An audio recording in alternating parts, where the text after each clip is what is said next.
we get this information, but with a white glove experience? Because if we go back to the two jobs that client onboarding is supposed to do, it's reassuring the client, but it's also making both of our lives easier. So it's not just about give me all this information to make my life easier. It's about how do I help you as the client feel taken care of with this white glove experience. And white glove doesn't need to be fancy.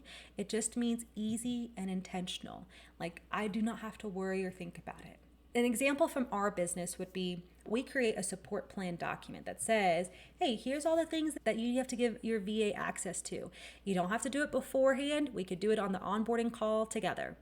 Here's also a how we work guide. This is tips and tricks on how to really work best with your assistant. Here's what to expect on staying up to date on the hours that your assistant is working. Like we'll send out these reports. Here's your client portal. I also include things that are in their contract, but are just important things to know. Like, did they actually read through their contract? I don't know.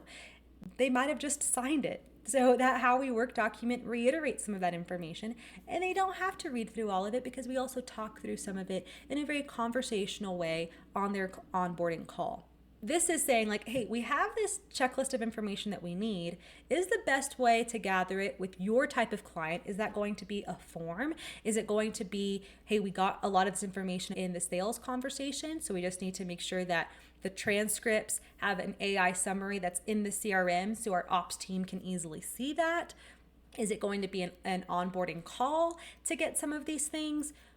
Like that works for our agency because most of our clients just like to talk things through and they don't want to read through a bunch of stuff. So an onboarding call works best to get that information.